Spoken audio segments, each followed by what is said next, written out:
Okay, we're starting Siman Shin Chaf Gimel. I'm not going to read it, it's very long. But the last Siman we spoke about in Shin Chaf Beis, that there's difference between Hafrashas and Eretz Yisrael and Chutz La'aretz. And Shin Chaf Gimel is all about what's different in Chutz La'aretz. A lot of kulas for Chal Chutz La'aretz. Those kulas are all related to the fact that it's Ein L'Ikum in a Torah. It's a special kind of an Issa D'Rabbanan that's not really based on a din. It's just a general, the Chum like made it up out of nothing. So last time we spoke about that has a special kulas in kashering. Okay, because it's Ein L'Ikum in a Torah, you do kashering a little differently.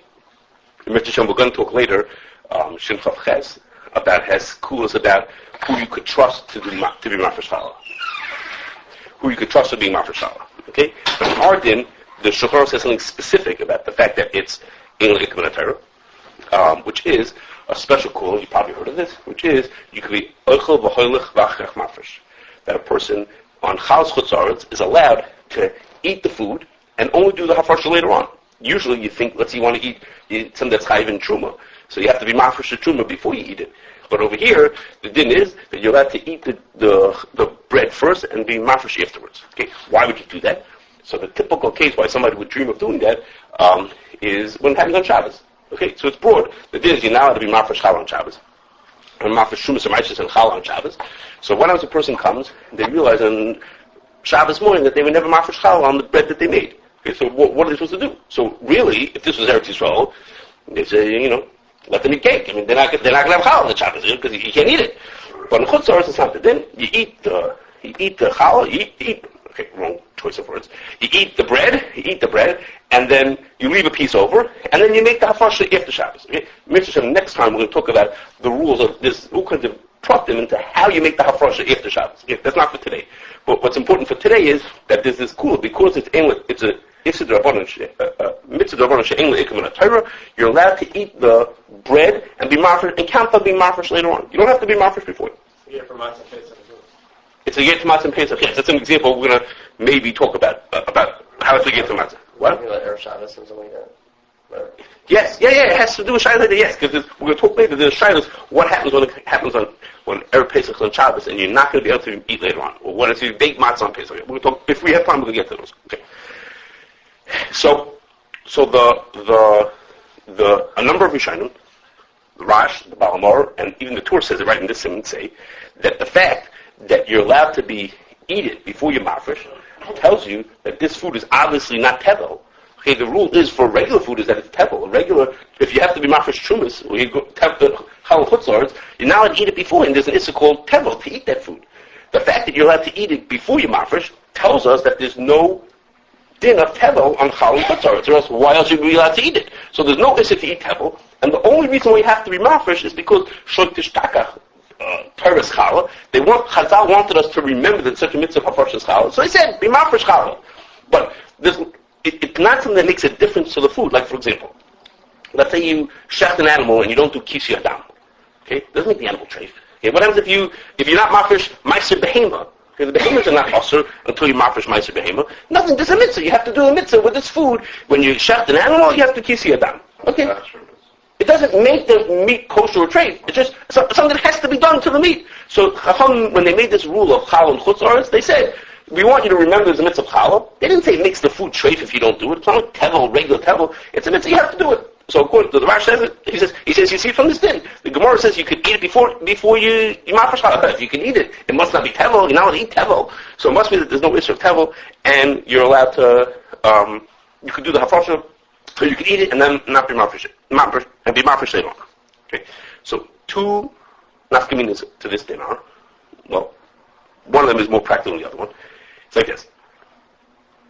What happens if, let's say in this kind of situation, it came Shabbos and I ate from the bread because I knew that I was going to be mafresh on. I was counting on it, and I put Chaim in charge of it, and Chaim's going to be in charge to be mafresh Challah after Shabbos. Okay. So when I ate the bread, I was all completely with good intentions. I did everything that I was supposed to do. I'm allowed to eat it, and we counted on Chaim till afterwards. Okay? And then something happened, and Chaim never ended up being mafresh Challah. Okay? It never happened. They got thrown out. He forgot about it. Whatever happened, and the guy never ended up being mafresh Challah.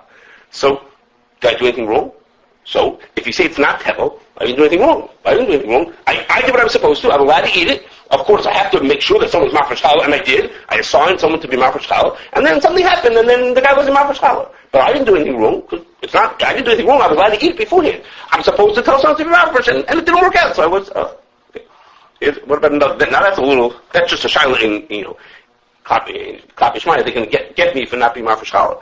But what happens? What about the other thing? What happens? I made bread, and came, and I was not Mafresh Challah. I baked it in kelim. I'm mechuyev to kasher the kelim that I used in which I baked this food. If the food would be tevel, then you're mechuyev to kasher the kelim. You cook tevel in a kli, you're mechuyev to kasher the kelim from that tevel. But if you say this is not tevel, so then I have no reason to why should I kasher the kelim? There's no issue to the food itself. There's nothing wrong with the food. The food needs hafrashas challah. Okay, so you need to be hafrashas challah. Very nice, very nice. Why does it do kasher the kelim? Now, I'm not trying to say the other way. It's not for sure that if it is tevel, you have to kasher kelim. I tell you, I'm not convinced. But it was just to bring up the point, which is it sounds a little. Any different with challah itself that you're not. So the challah itself, the chacham, these Rishonim will say the chacham put an isra onto that food. That food that you mafresh has the din of truma, even the chutzaretz, and it has all the rules of truma to it. You can't if it's tamei. Okay, they made it as if it's something you have to kasher. That's a beferish. You have to kasher, and we saw in the last simon. It has all kinds of rules about who can eat it and things like that. But the stuff before you mafresh it has no rules to it. There's nothing to it. Nothing. Think about the case like the Ma'aser Behemah case. Once you make the animal into a Ma'aser Behemah, now it has rules to it. Before you make it, there's no tevel to it. There's nothing to it. Okay. What I was going to say was that I'm not convinced that you'd be mechuyev to kasher kelim even if you hold it is tevel, because it would seem a little odd. Listen to what's happening over here. We're saying this: you can eat the food, but you have to kasher the kli that you made the food in. Something seems a little funny about that. It seems a little incongruous to say to a person, you could eat it, but then kasher the pot that you just cooked in. So it doesn't sound right. I'm not afraid. You eat the food.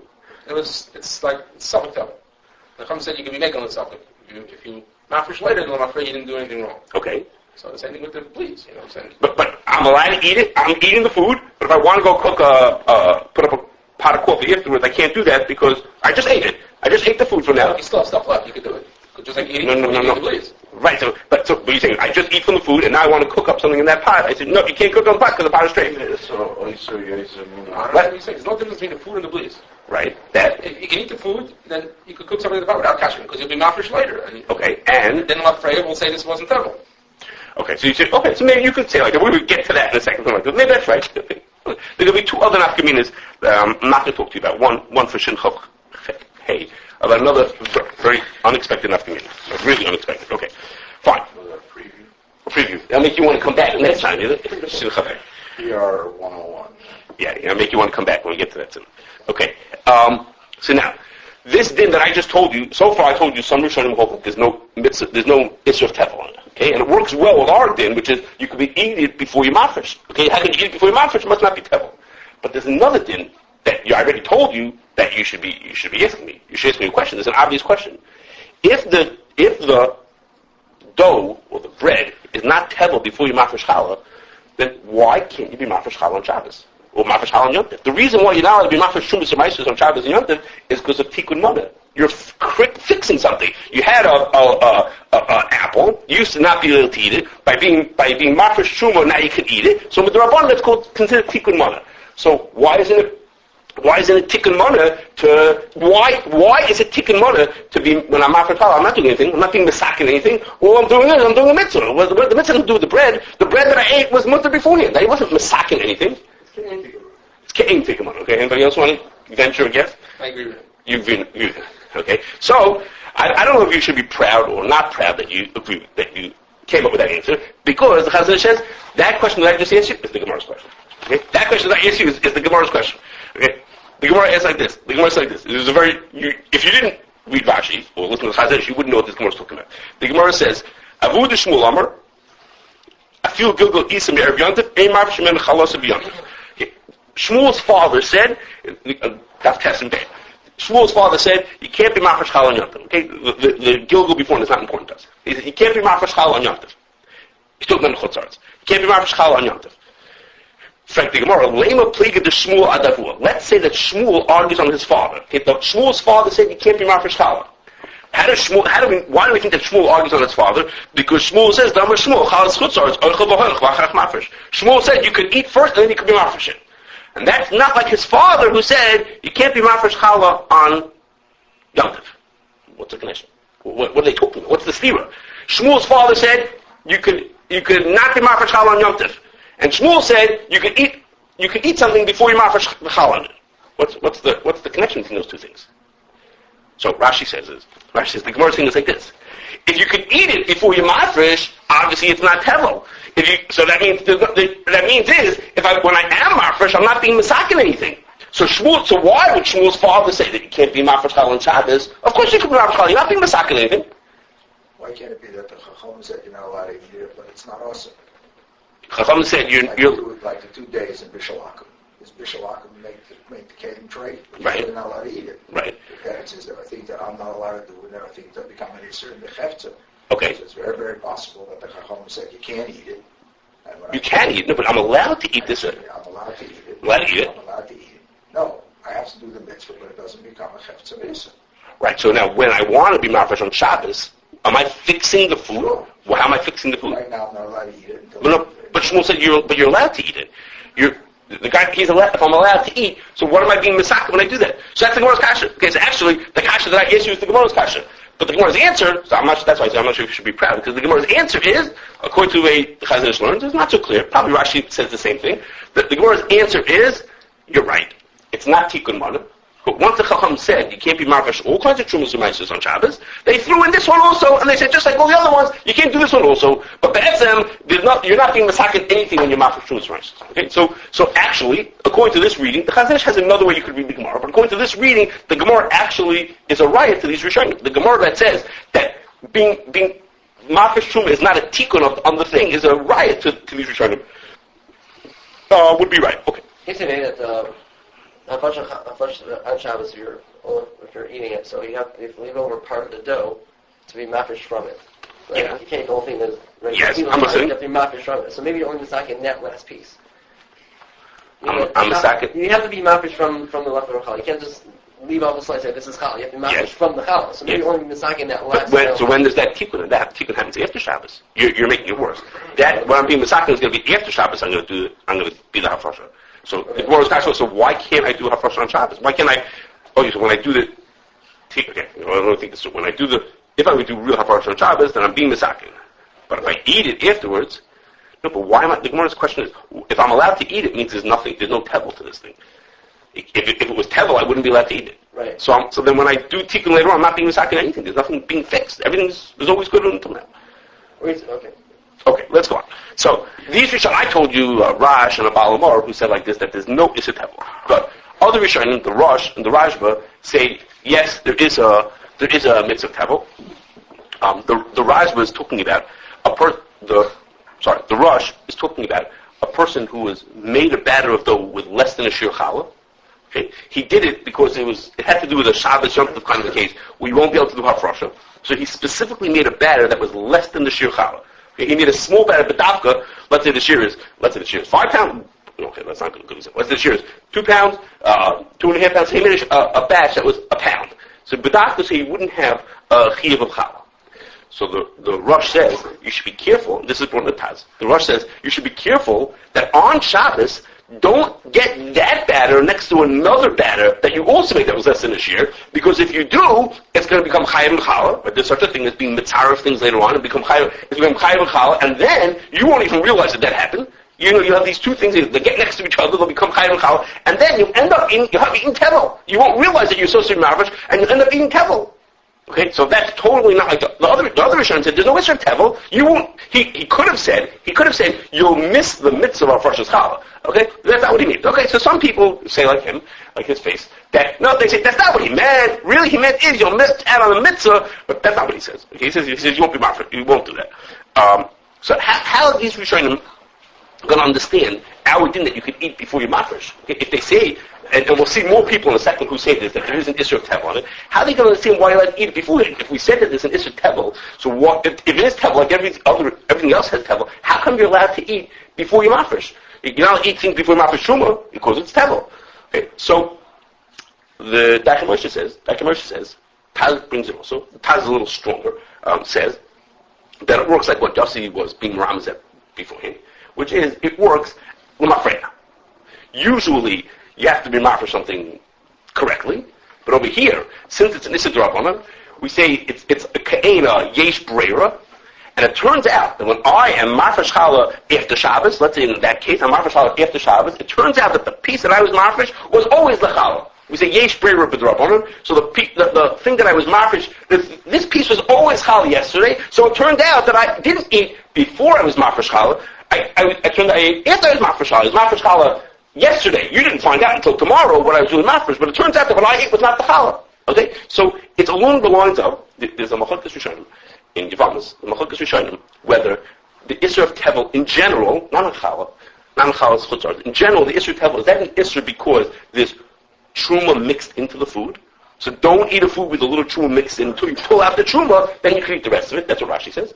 And Tosfos says, no, there's no, Tevel is an independent Isser. It's not connected to the fact that there is truma floating around it. Okay? An after-meaning to that is, what happens if something, you mafresh all the... Which one mean? I mean, it's an independent. There's just an issue. Don't eat food. There's an issue of this food is usher until you mafresh shumas rice. It's not usher because there's truma mixed in. It's just usher to eat. You're not allowed to eat food until you mafresh shumas rice. Which would answer your blias. That why? According to the second shot, places, then blias, there would be no isser blias. There is an issue blias because the whole thing is usher until you mafresh shumas rice. So if I cooked it in a pot, it has blias of tevel in it. It's not because there's truma mixed in. The whole thing is usher. It's 100% isser.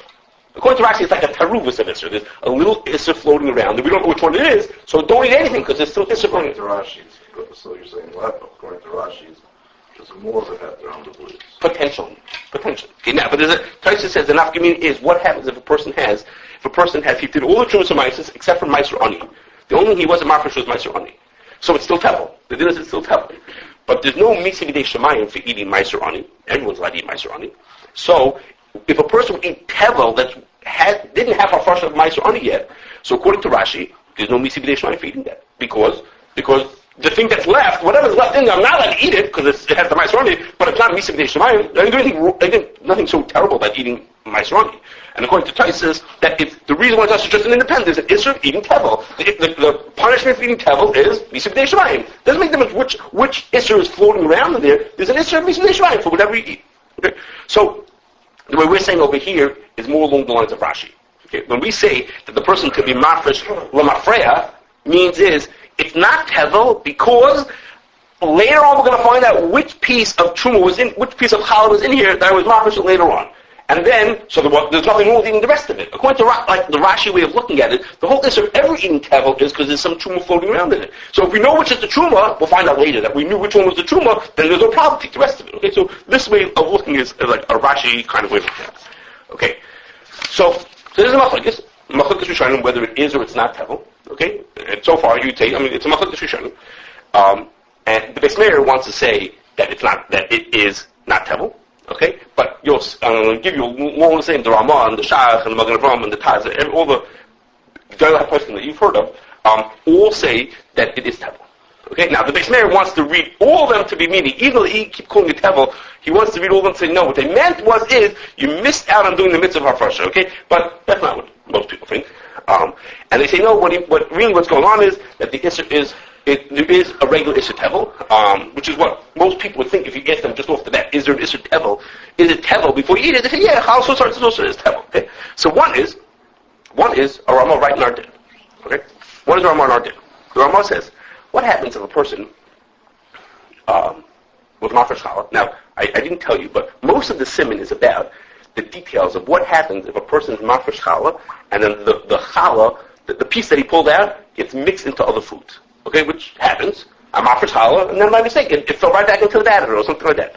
So a lot of shilos about that. The Shulchan Aruch talks about cases of whether a kohen whose tummy could eat it. That's not negated to us. We don't eat any challah. But the shiloh about whether someone who's not a kohen can eat it, that's a lot of the shilos here. So the Ramah says like this: what happens if you pull out the piece of challah, and then it fell back in, and it's not going to be bottled? Okay, it's not the numbers for bittul. Sometimes you need bittul in 100, sometimes you need bittul in shishim. It didn't have the right amount to be bottled. So you got a problem, because let's say it fell into 20 times as much. So now all of a sudden you can't eat the food anymore. You pull out the piece, it fell back in, you can't eat the whole thing. So the Ramah says, I have an idea for you. Okay, you could be matir neder. You're allowed to be matir neder on truma and these kind of things. So be matir neder, take back the hafrasha that you made, and then you make a different hafrasha. Okay, so the piece that got mixed in all of a sudden turned out that it was not challah. And if it was not challah, then there's nothing wrong with eating this whole mixture. And then you be mafresh challah someplace else. Okay, so the Ramah says you can only do that. You can only do that if you have some of the batter left over besides this piece. Okay? If there's nothing else left over, you can't do that. Okay? The Rambam doesn't say don't do it because then you miss out the mitzvah. No, that's not what he says. He says because if you won't have any other pieces left over, then I'm afraid you'll have eaten tevel. When the person eats this thing, he'll be eating tevel. That's what he says. The guy who's eating it, if you'll be matir neder and have no other way to do the hafrasha later on, then he'll have eaten tevel. So you're not allowed to do that. So the Rambam says so don't do that. Therefore, that tells us that what's the problem? It's not that you missed out on the mitzvah hafrasha, it's that the guy's going to eat tevel. Okay? The Mishnah Yaakov brings a raya from Ramah in the next simon, in simon Shulchan Daled. The Ramah talks about a case like this. He says a person made a knish, a meat knish, okay, and the dough, the outside of the knish needs hafrashas challah, but the meat, of course, not hafrashas challah, but the guy baked the knish, and after he baked the knish, he realized that he was not mafresh challah from the dough. So for the dough part of it, it would be easy to fix it. Just take a piece now. You could be mafresh now. You don't even ate it yet. The shaila is that the meat has blias from the dough. So there's a whole deal in here. The Ramah talks about the Taz. A lot of people are talking about it. What should you do to save the blias that are inside the meat? What do you do in a regular piece of challah? Well, when you do it correctly, when you make the batter, you right away mafresh. If you forgot to make challah. Yeah. You forgot to mafresh challah, yeah. So do you kasher your oven? Very good. I'm about to talk to that. Very good question. I'm going to talk to that one Not second. get everything you want to or What? never double, either way. So no, because here our phrase is not going to help you because From the challah itself. because the batter the piece that you pull over here. Okay, now I found that I got the challah off. Okay, but that piece that you pulled off already gave blias into the meat also. The piece that you pulled off also gave him blias. Okay, so it's a question of how do you do it to avoid that problem? What do you do to make sure there's no blias in the meat? It's not again what the answer to that question is. Okay, but the whole question tells us that there's a problem of tevel from that dough that you baked it with. If there was no problem with tevel, if the batter wasn't tevel before you baked it, why would I care that there's blias from this bread from the bread part into the meat part? Who cares? He says, obviously we care because this tevel is, the bread before it was tevel. The tevel has gotten into my meat. So now I have to figure out how do I solve that problem? How can I get rid of the blias that got into my meat? And that's the shiloh here, how you get rid of it. But the whole idea that we're even worried about it tells us that there's a problem of tevel on the dough before it. Okay, so now, what Shalom said is actually a serious question, which is, why are we only worried about the blias from the dough into the meat? Why are we worried every time? We said you did is you could bake the bread, eat it, and then be mafresh later on. And I said, why are the blias every time from the dough into the rest of the dough? Why are the blias spreading into the whole thing? Okay, well, how does that work? Why aren't the blias when you bake the bread? Later on you're going to be mafresh a piece. Why are we worried about blias coming from the bread itself into the rest of the dough? I don't say bread itself. A guy bakes a loaf of bread. The challah part of it? Yeah, the challah portion. The challah yet. So later when I'm mafresh the challah, we're saying that it works. It's not challah shem challah until you mafresh it. It's not. So we said it works l'mafreya, but so according to these people, there's an issue of tevel, it works l'mafreya. There's no kedusha of challah mafreya. It's just that. Well, you see from this thing that there is. They learn it that the way they discuss the shaila is that there's kedusha of the challah l'mafreya. So that the whole time that you were baking it, there was a piece of challah that was in there that was giving blias into the meat. So how does it work? How could you when you eat the bread itself? The bread itself gave blias into the other part of the bread. But we turned out the part that turned out to have been challah gave blias into the rest of the bread. Would it make a difference if it's strong? Yeah, only there's a shayla chutzor. You're right, it would be a problem. For sure it would be a problem. We're only in the chutzor where you're allowed to bake it first and then be mafresh later on.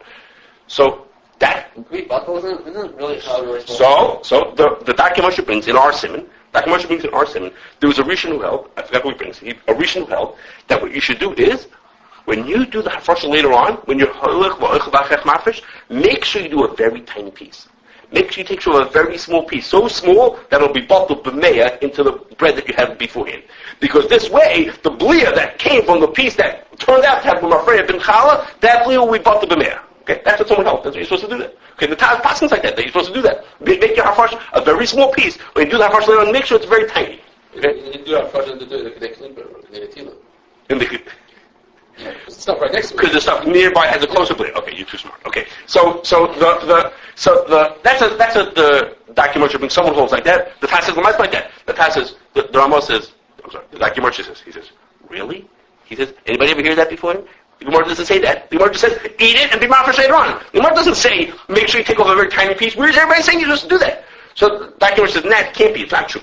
He says, so what he explains it, he says, even though it works in the mafreya, even though I'm telling you that it works, the hafrasha works in the mafreya, Chacham didn't want to make things so difficult for you. So it works in the mafreya, but it doesn't work in the mafreya for these kind of things. It doesn't work in the mafreya to asa the food. That's like pushing it. It works in the mafreya to get you off the hook. But l'chumra that it should asa your food, they didn't want to make it so bad that it should work in the mafreya. That's what the document says in Tzivin Shin Chav Gimel. That's what he says in Shin Chav Gimel. And therefore, when you open up the Ramah in Shin Chav Gimel, it doesn't say be mafresh a very tiny piece. It says, after you're finished eating it, you'll take a piece of it and make hafrasha salad. He doesn't masking this thing. Okay? So why in Shin Chav Daled, when he comes to the meat and the knish, in the knish case, does he say you have to make sure you do it in a way that avoids blias? What are you worrying about blias? I thought you don't worry about blias in mafreya. Okay, when we worked by the Challah, he didn't say you have to worry about blias. He said, but you don't have to worry about that when mafreya was Challah and gave blias into it. So why by the knish case does he have to worry in Shin Chav Daled? All of a sudden he's all worried about the blias from the part that you're mafresh, and so he tells you a whole eitzah how to avoid those blias. What's he worried about? Why is he worried about the mafreya? Okay, so I don't have a good answer. I have a fair answer. That it could be when we said in Shin Chav Gimel that you don't have to worry about the mafreya, he meant was, and he talks in words like this a little bit, that the whole din of eating and being mafresh later on is built on the assumption that you're not going to worry about blias. It's sort of it's inherent to that din. If the chacham would make you be worried about the blias, then the whole din of allowing you to eat before your mafresh would fall apart. Because in every situation it's going to be like that. Eating means it was baked together. Well, if it was baked together, it gives blias into it. So it's going to be automatic that if you want to let me eat before I'm mafresh, then you can't tell me I have to worry about the blias. Because if I'm going to worry about the blias, I won't be able to eat. So it's sort of like built into the original kula that you could eat before your mafresh is, you don't have to worry about the blias. It's sort of built into that. But all of a sudden when you come to a case where it's not built into the case, it's a new food. It's going from the bread into the meat part of it. Then in that case, then you go back to the good old-fashioned rules that blias make a difference. Okay? So it's going to be a difference of whether it's to the food itself. And the food itself, if you don't say this din, that you don't worry about the blias from mafreya, then the whole din's going to fall apart. There is going to be no din of eating before you mafresh, because it's going to be automatic that the blias are going to make a problem. But if you, for other things, like it should spread to another food, so for that, maybe the chacham will makbid. It could be an answer. It's a fair answer. The surah is when the chacham wanted to make a kula that said you could eat before you mafresh. For chalas kutzor, they wanted to make that kula. If they take you, we have to worry about the blias, then you're not going to be able to eat. So they have to tell you don't worry about the blias of mafreya within the food itself. They didn't have to tell you that if those blias went to another food. You don't need that kula in order to make this thing work. Only if in the food itself, the bread itself, I'm going to say the blias in the bread itself don't work, I'm stuck. No, I don't have a riot, and worse than I don't have a riot is that the document doesn't say that. The document, what he says is, Chacham didn't want to bother you. Not mafreya, don't worry about blias, not mafreya. He doesn't say only in this case. He does say, if he wouldn't have said that, they wouldn't have this din. That he does say. But he doesn't say it's only in that case. So I don't understand why turn a few pages, and all of a sudden over here we're talking about the knish, and in the case of the knish, the guy does have to read the blias. I don't really understand it. I don't have a good answer to that. I don't see, anyway, this is Shin Chav Daled Yud Beis. Okay, and the Ramah, the document is at the end of Shin Chav Gimel. Now, it's not in the Ramah, because that whole deal going on in the document is not, comes out not lamaisa, because he passes that you don't have to mafresh as much as you want to. In other words, he's being meko, but he doesn't tell you he's being meko because there's nothing to say. Okay. One last, there's a Magen Avraham says, a person wants to, it was Erev Pesach Shabbos. So the person has dough, and he's going to eat up all the bread. That's fine. But he's got to be mafresh challah. So he can't be mafresh challah on Shabbos, because of Shabbos, he's not going to be mafresh challah. So what is he supposed to do?